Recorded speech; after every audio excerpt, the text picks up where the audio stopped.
Greetings, grasshoppers.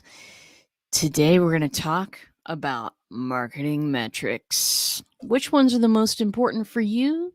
Stay tuned and find out. The bot signal has appeared in the sky. Ladies, gentlemen, and every coordinate in between. Welcome to the bot signal. My name is RJ Redden. Entrepreneurs hire me to skyrocket their marketing because most feel like they're shouting into a black hole online. They can't get traction to save their lives. Many just sound like a carbon copy of everybody else. So, I create epic engagement experiences that get people to click that button, connect with you, and convert like crazy.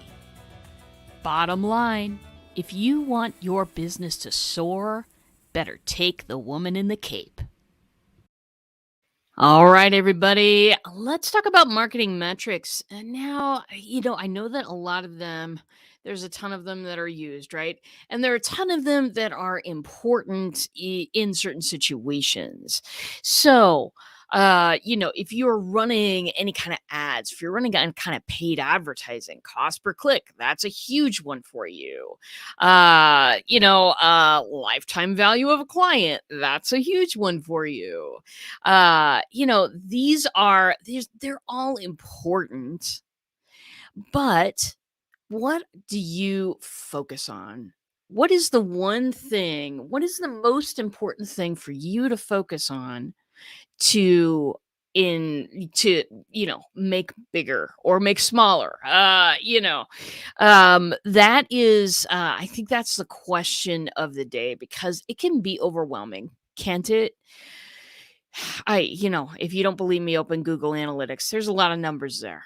They don't all necessarily mean something. And this is something that I learned a long time ago when I was in corporate slavery in America. It's a struggle, really. And it was for me. Anyway, when you open that Google Analytics, when you open your favorite analytics software, what are you doing? Where are you going with it? What's that main statistic that if you were to try to increase that or reduce that, something would actually be happening in your business? And this was brought to my attention last week when I was talking about my business with somebody who doesn't know me very well. I encourage everybody to do this every once in a while, because they can be objective in a way that somebody who knows you maybe can't necessarily be so objective. But this human pointed out to me that, in fact, I was spending all of my time and energy chasing, going after kind of social reach type stuff, when really what benefits my bottom line the most is getting my name out there for services. And that helped me. That helped me a lot. It helped me come to a point where it's like, okay, does my focus really need to be split right now, or do I need to kind of, put the pedal to the metal in one area? So, one of my main points about this, what are the most important statistics for you? One of the main points is, A, it's a different statistic for everybody. And B, those change over time. At least in my business, sometimes those things change over time, because hello, Jessica. Hello, Teresa. How are you today? Because what is most important to me changes over time. The business that is most important for me to get changes over time. And so that is something to think about. And what I'm asking you to do in this particular episode of the Bot Signal, welcome everyone. What I'm asking you to do is think about and narrow down what's the most important measure for you. And it may not be a statistic that you find on a Google Analytics or on any other sort of analytics page. This may be something that you keep track of separately. And it may be a very simple one. So, for instance, there are times that my very most important metric for my marketing is how many new people did I get a meeting with this week? How many people that don't know me from Adam did I get a meeting with this week?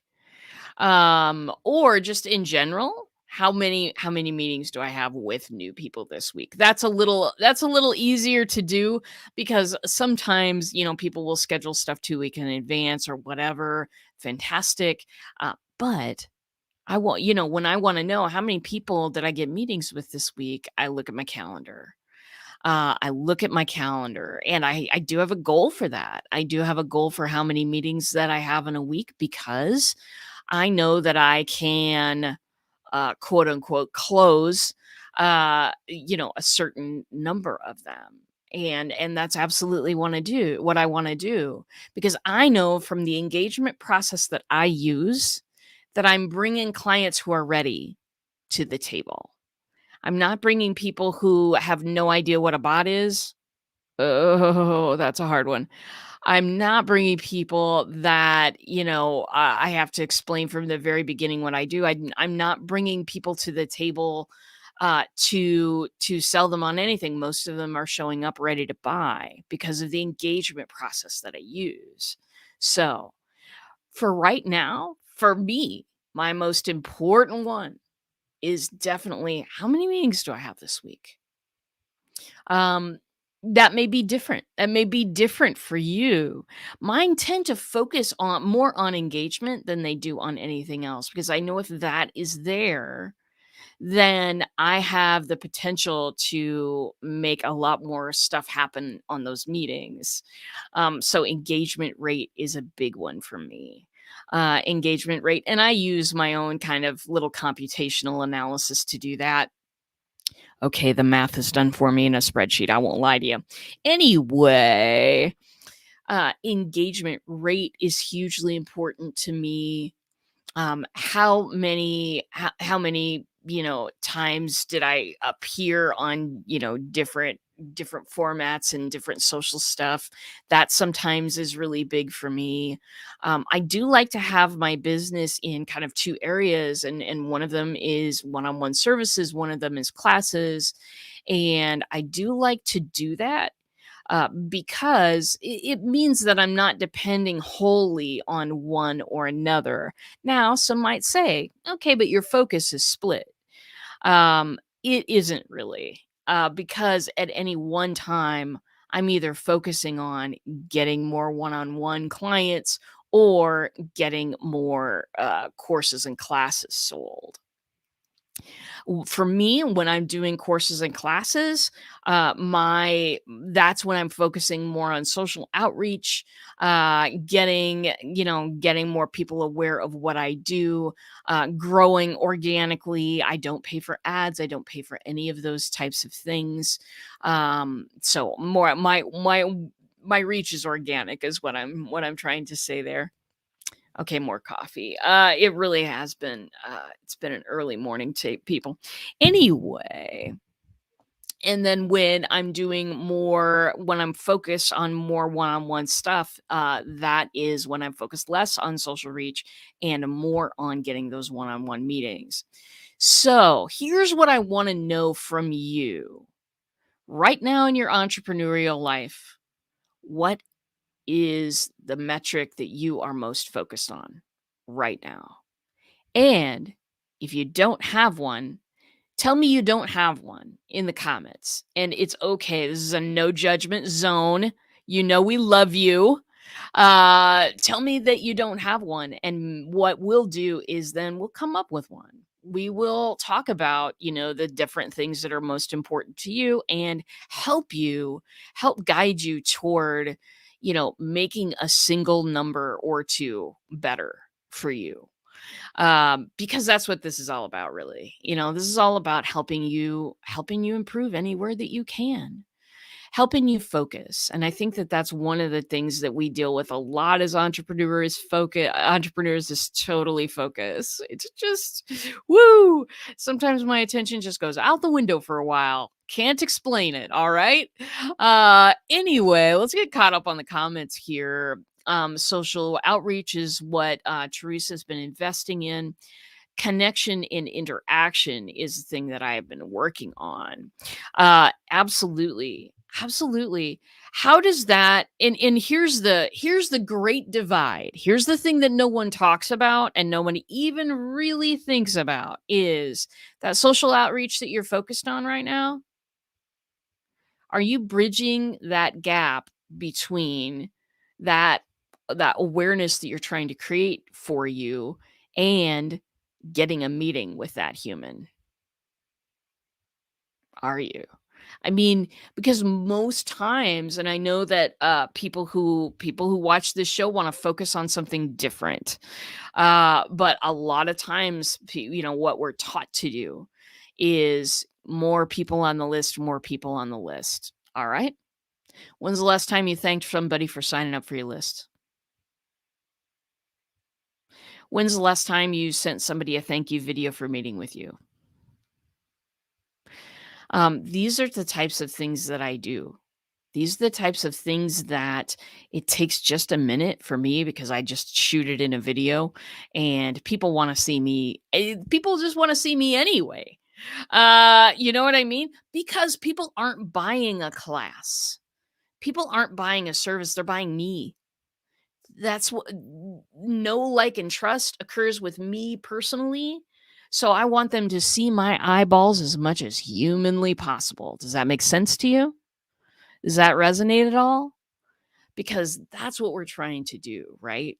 For me, I don't write email thank yous. I mean, and I've gotten those from people. I don't write text thank yous. I do still send them an email. But that's what I'm trying to do. I send those thank you emails when I've had meetings with people. If I've promised to catch up with them at a later date, I'll put it right in that video. Hey, we're supposed to catch up the 1st of April. So watch out for me. That's what we're trying to do. That's what we're making headway with. I also do a lot of introductions. When I don't have a solution for somebody, when they don't seem like they'd be a great client or even a great partner, sometimes people just aren't. The things that we do are too different. What I do is say, listen, who are you looking for? How can I help you get that person? And they always have an answer to that. And people are always so grateful. What we're doing with all of this marketing stuff is we're not just trying to create awareness of our brand. I'm aware of several brands right now. I'm not buying anything from any of them. We're not trying to make people just aware. What we're really trying to do is make them smile when they see us. Make them see that name in the inbox and go, excellent, I'd love to hear from her. Oh, it's a little video. Fantastic. That's what I want to do. I want to create that know, like, and trust relationship faster than any other marketer out there. Faster than a speeding bullet. Sorry. It's Monday, everybody. All right. I've got once people engage, I use that as an opportunity to offer to set up a meeting. Excellent. If I may upgrade you right now, may I? I would love to upgrade your statement a little bit. Use that as an opportunity to offer to set up a meeting. One of the things that you can do is use social proof to augment that statement just a little bit, if you will. And instead of offering to set up a meeting is you can say, hey, most people at this point really want to set up a meeting with me. So let's go ahead. Here's my calendar link. Or you can shoot me yours if you'd rather I sign up on your calendar. You can upgrade those statements with a little bit of love, a little bit of social proof. And that's not thank you for the permission. That is something that I use. Now, I only use it if it's true, okay? I'm not I'm not peddling lies out there, my friends. Don't do it. People will find you out every time, and then boom, your reputation is just destroyed. You don't want to do that. So only say most people, if that's actually what happens. But use, if everybody thinks of social proof as somebody leaving a testimonial on your timeline or whatever it is, right? Fantastic. Love it. I think that's fabulous when that happens. However, I'm a person who has a client and keeps them for a long time. So those testimonials don't flow as well as somebody who maybe turns around a lot of clients. You see what I'm saying? I've chosen to be that way. That's part of my strategy as a business. But depending on social proof in just that one way, you might want to open your eyes to some different ways that people use that. So, for instance, in the before times. That's in the before times. That's RJ sign language, not international sign language. Don't do that to people. Um, in the before times when we used to go to hotels and there was that little card on the bed that said, "Hey, we're totally happy to wash these sheets for you every single day," or was it the towels? I don't remember. We're super more than happy to wash these for you every single day, but most people in your situation go ahead and use this stuff for the length of their stay. So here's what we'll do. If you leave this card on the bed, then we'll assume that you're cool with this or whatever. You see what they're doing there? They're using social proof. They're saying, "Hey, most people in your situation do this. Would you like to do that or would you like to do the other thing?" Because that gives somebody a sense of a measure of what other people are doing. Um, Obviously, the hotel is encouraging the behavior that they want by using some social proof. You can do this too. You can do this anywhere you market. Doesn't matter where. Yeah, I totally reach out and say, "Hey, if you found this helpful and want more support, let's set up a video chat." Okay. Do you leave your link with that, my friend? Do you leave your calendar link with that? Let me know. Let me know here in the comments because I want to know. The biggest opportunity and the most money that people like us leave on the table is when we say, "Hey, are you interested?" But we don't push further. We don't give that a minute. We don't. Okay, you do leave your calendar with it. Good. Charles Bird, he teaches this in his class all the time. By the way, he's got another one coming up. If you're interested, come see me. Come see me, and I will do an introduction between you and Charles. And he is just one of the greatest people in the world. You will love him, and you will do JVs like you have never ever done them before. Anyway, Charles teaches this in his class. He teaches, listen, if you are setting up a free training for somebody else's group, then don't be shy. Say, let's open up our calendars and book it. Let's open up our calendars and make it happen. You're going to seem like that person that's on the ball. You're going to seem like that excited person who wants to give a free training to someone else's group. And of course, you do want to do that. There are many, many benefits to that. But you're going to, you get to take the lead sometimes. You get to take the lead sometimes. You can take the lead and not feel crappy about it. You can take the lead and not feel like a douche about it. You can. There are many, many ways to do so. There are so many ways to do sales without feeling douchey about it. You know what I'm saying? It's that thing. It's something that it's a beautiful thing. Had I not learned how to make a sale, I realize I'm veering from the topic, but we can always get back on the topic. But this story must be told. If I hadn't learned how to make sales from a non-aggressive, non-douchey standpoint, had I not learned how to make sales from speaking someone else's language and helping them make an informed decision of yes or no, I would not still be in business. businesses go up, they go down. They're a roller coaster of cash flow sometimes. I know some of you out there relate to this. And there's a lot going on in the world today, which sort of tiny bit complicates things. Uh, but I will tell you this, that learning how to sell authentically, learning how to sell as I'm speaking someone else's language and seeking to understand them rather than trying to force them to understand me. That's a gold mine. Hopefully, here soon, I'll get certified in teaching this method myself. I was taught this method by Jane M. Powers. You all know her. If you don't, let me know and I'll introduce you, because the fiery redhead, she's somebody you get to have in your life. All right. Yeah, Jessica knows Charles apparently. Absolutely. Uh and yes, I'm starting to offer trainings for other people's groups, but I'm struggling to get in front of people's groups. I need to master this. I get you. I get you. And you know what? If you would like, just tell me here in the comments if you'd like an intro to Charles. Uh please just let me know, because that guy that guy knows a heck of a lot. He knows a heck of a lot. He's been in business 4 years and is doing business with some of the biggest names in the coaching industry, and I think he's amazing. um and he's a really good person. Don't you love it when you have a little business family? I have a business family. Do you have a business family?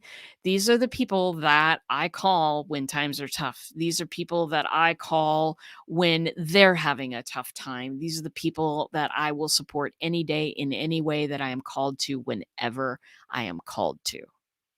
This is the way. This is the way.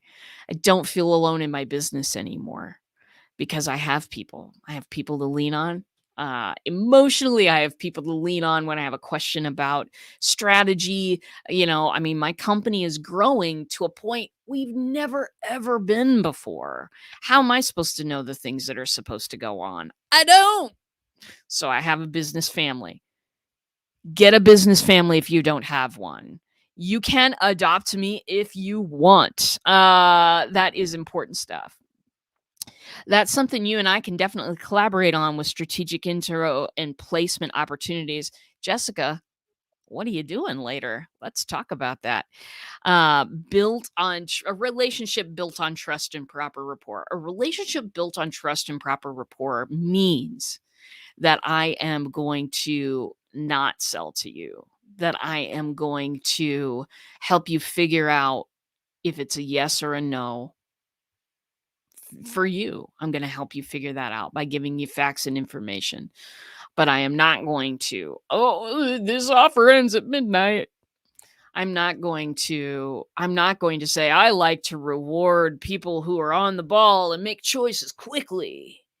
Anybody that is telling you, hey, make a choice real fast, is trying to maybe sell you something that you need to think about first, and they don't want you to think about it first.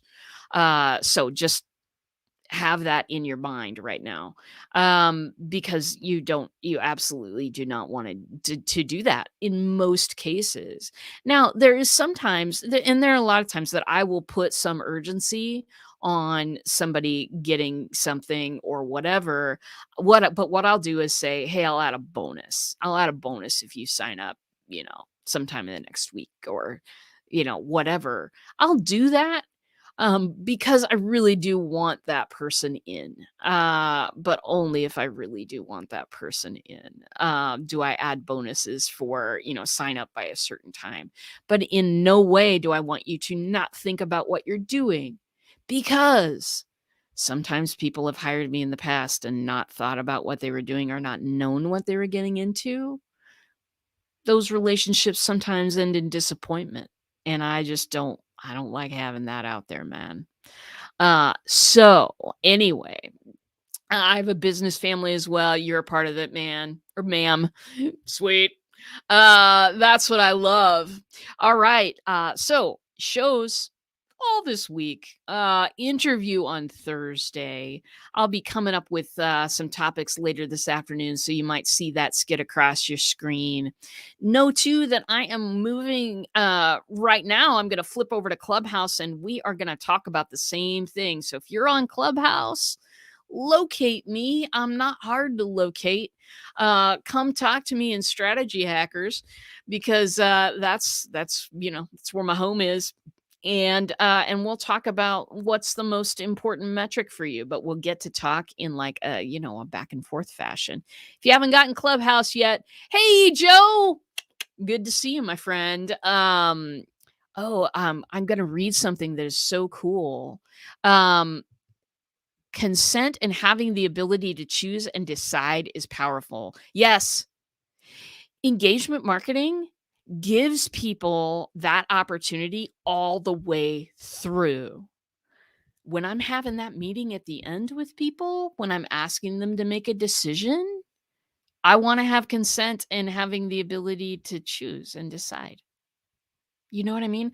I don't want my meeting that I'm trying to drive everybody to, I'm not having that be way loads different than the way that they've gotten used to me, because what does that do? Sparks distrust immediately.